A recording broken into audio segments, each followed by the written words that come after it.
Premium Prose India. The greatest Indian stories beautifully retold for today's children. Presents How the Mice Belled the Cat. Read by Sue Flack. Long, long ago, when heroes and heroines roamed the earth, there was a great king called Akbar, who lived in a beautiful palace with his Queen Mariam.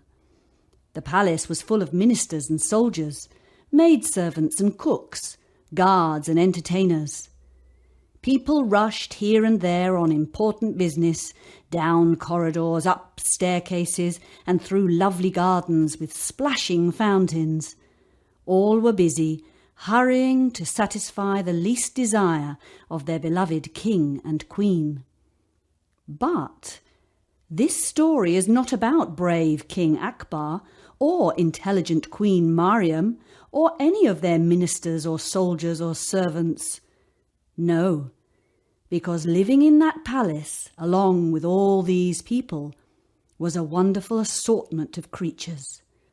Songbirds in golden cages, peacocks strutting proudly beside pools of cool water, elephants in their pens, and horses stamping their feet, ready to ride off to battle.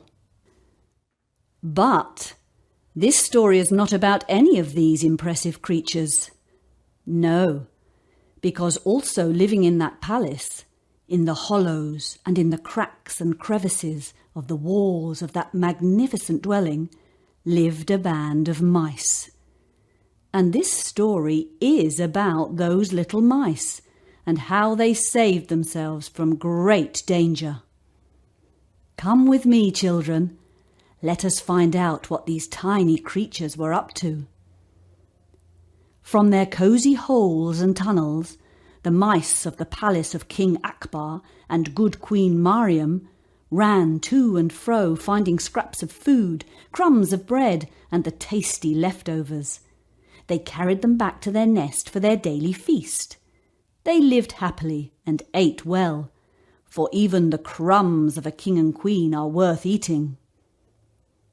This went on day after day and year after year, until the king and queen could stand it no longer.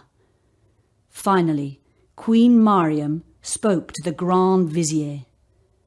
"Get rid of these mice!" she cried. The Grand Vizier spoke to the chief cook.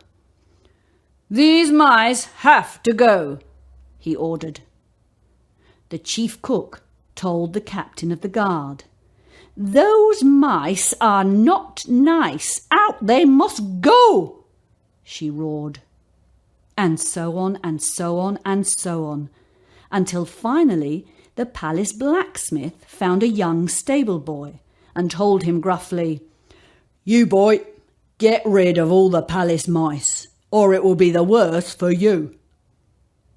And the stable boy, who had no one left to order about, thought, and finally he went to the market square.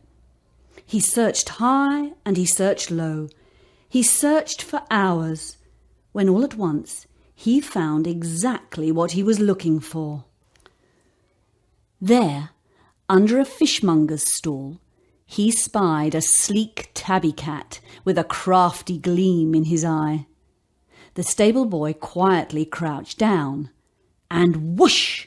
He scooped up the cat and popped him into a sack. And ignoring the yowls and screeches and bumps and lumps, the stable boy carried the bumpy, lumpy, yowling sack back to the palace.